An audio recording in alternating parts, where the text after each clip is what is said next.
speak up. Okay. I'm driving this truck right now. So, the night that, when Bobby passed away, I was over at Jamie's that night, and I had a couple beers. And I had to suffer a couple beers. I promised I'd say something for Bobby. I'm glad that obviously I knew Bobby through racing and stuff for a long time. Not real well. And then when he started going with Jamie, I started seeing him a lot more and a lot more. There was one weekend, Oh, that's Russell. I think it was Memorial Day weekend, and I came home from work, we were going up to Potter, and that's when my wife told me that we were going to have a baby.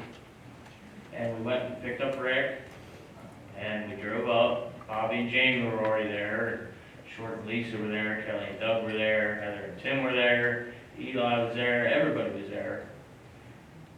And it was just a wonderful weekend. It was one of those weekends that I'll look back on and think just how blessed it was. It was good to see Bobby and Jamie that, they fit.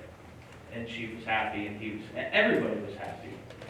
And I left there feeling like I knew Bobby my whole life. Like, from 2 or 3 days of just hanging out together, I knew everything about the guy. And you got hunting, you got racing, and you got fishing. And I can talk about either of them 3 things with hours, but with Bobby it was like a triple whammy, And I knew how much it meant to him going up to Potter. And I kept taking him up. My wife and I got a camper up there. We kept going up. And Bobby got to be the old guy at camp that got his deer drugged for him and shot for him and gutted for him. But everybody should have that, especially Bobby. And I learned so much stuff. You get up the snowshoe there. You don't even remember me. He would just start talking and talking, and he wouldn't quit. And I picked him up one time to go up, and he wasn't doing all that great.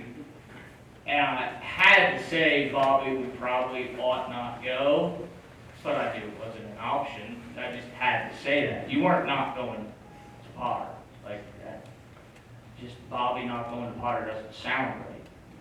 And I learned a lot from Bobby, and the stuff he told me, he pointed, one time over that hill there, and another time over there, and it just went and went and went. And I'm a bit envious of Bobby in the fact that if you were born today, or you were even born 30 years ago like I was, you couldn't have as much fun as Bobby had in his years on this. You couldn't do it. You couldn't do it in 100 years. You'd be detained. It couldn't be done. There's an old saying that all men live, only some men. All men die, only some men live. Bobby lived. And I was glad to know him. He's one of my best friends. And I'm going to miss him. But he's running up them hills again. Thanks all for listening. I guess if anybody else wants to come up and say anything, go ahead. Thank you.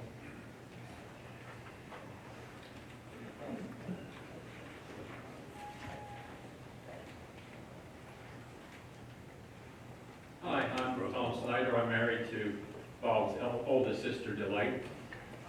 When I first started dating Delight in 1978, Bobby, as he was known within the family, was just 10 years old.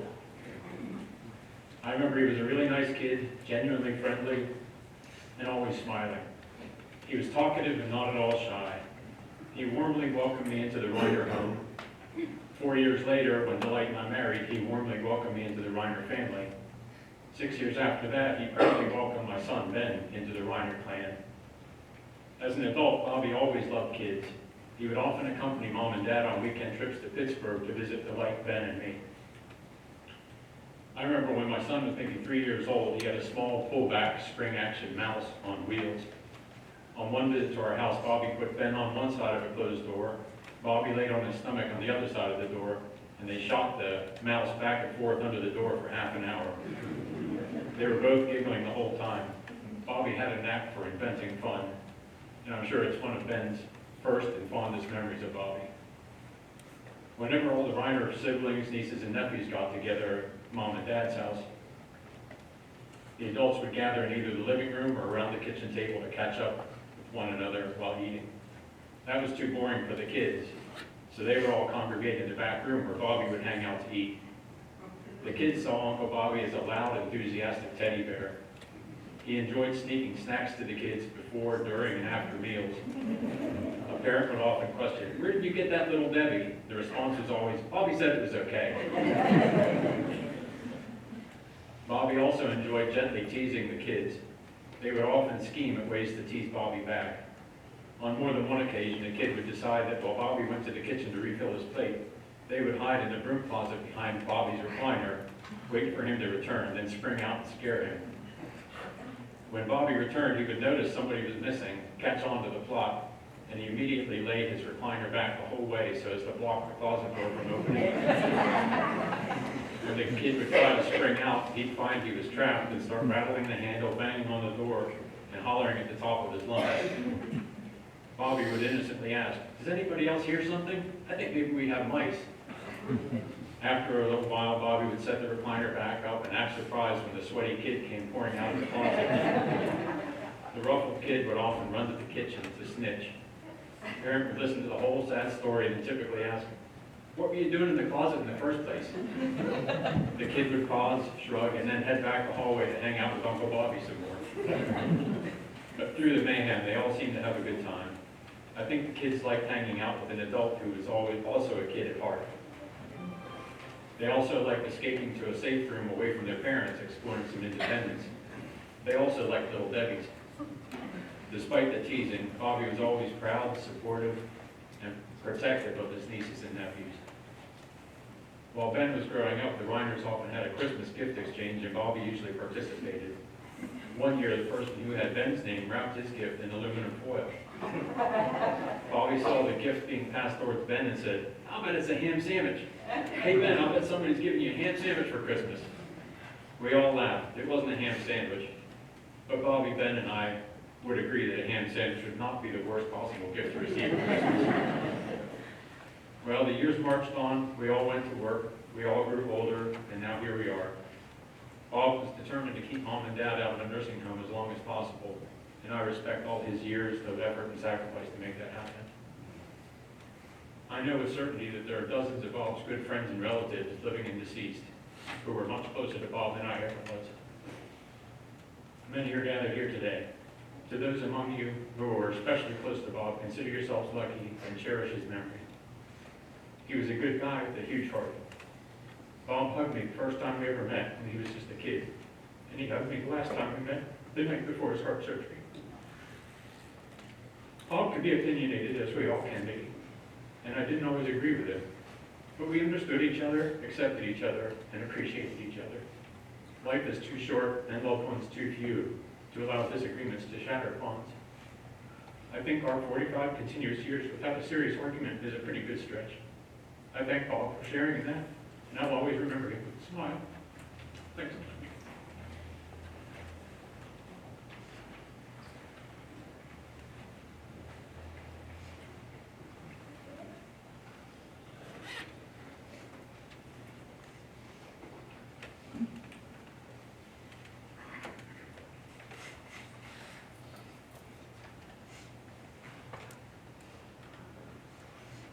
I gotta get ready, so.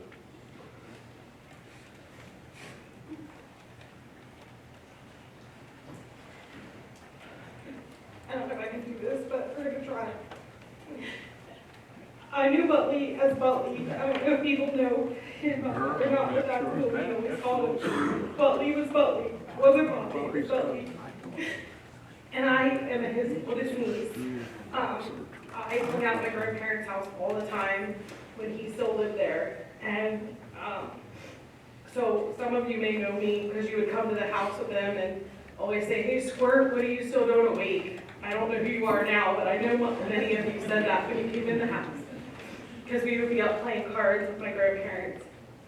And one night, it was like 2 o'clock in the morning, Billy came home from a hunting trip. And he brought the big truck that was loud. And he told me he went on a bear hunting trip. So I was so excited to go out and see this bear in the back of the truck. So I ran out, and my grandma was like, shh, shh, shh, you gotta be quiet, it's late, the neighbors are gonna hear you. And Bobby's like, come on, get up on this truck, you gotta see this bear, it's the coolest thing ever. So I climbed up on this big truck. On the back of it, I'm just standing on like the little ledge, and he pulls this ugly boar head out of the truck. I screamed so loud. My grandma was like, stop, stop, stop, stop, shh, the neighbors. And he haunted me with that boar. I don't know where it is. I don't want it. No, I don't want it. He haunted me with that forever. He would like bust out a picture and be like, here, look, it's a boar. But Bully was a great guy. He definitely had his faults. He definitely had his strong points like we all do. But we're gonna miss him. He loved my kids like they were his. He just always took everybody. So we'll miss him.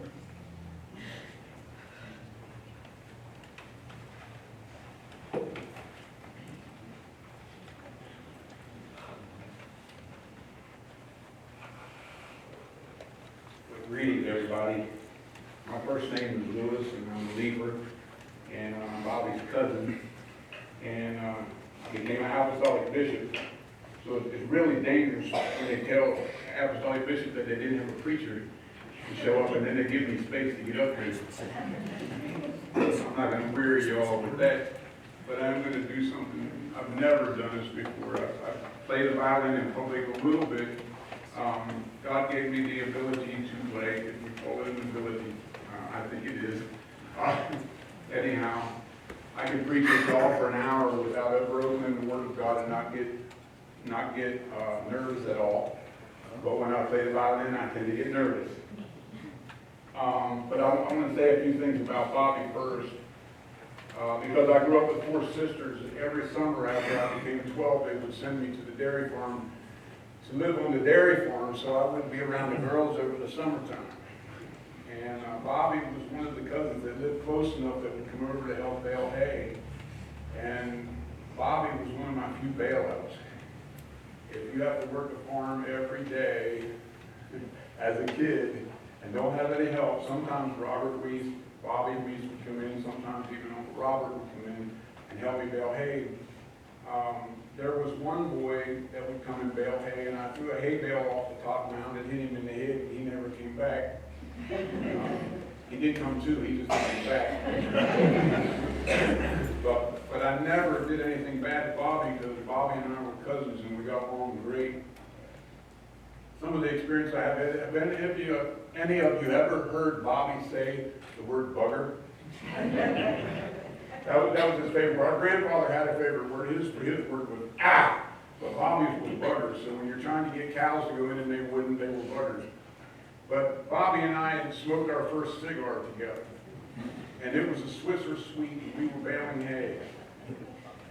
And my father was an Assembly of God pastor, and my father made a statement when I was a kid, anything worth smoking shouldn't have a filter on it. And so Bobby and I smoked this Swisser Sweets, and we thought they were sweet. They were all that in a bag of chips. So I told him what my dad said, and he said, well, let's just break the end off of it then. We smoked our first cigar without a filter, and then in the afternoon we were both laying on the couch turning green. And our grandfather wanted to know what in the world we used to do. Well, if they didn't replace the barn roof, the BB holes in there maybe came from Roger and them, but some of them came from Bobby. Bobby was a lot of fun. So this violin was probably in storage for 70 years, and it belonged to my grandfather, which was my mom's and Bobby's and Delight's mom's dad. He died when my mom was 9, and from that point on, The violin got handed to Betty somehow, and she put it in the closet for 70 years, and when it came available, I jumped on it and said, I'm interested, I don't care how much work it needs. And I have a guy that built the violins, and he repaired it for me, and he gave me one lesson, and I played the guitar since I was 5, and he gave me a lesson in comparison to the guitar. So this song I'm going to do, Bobby never got to hear this violin, but I'm going to play it for you all.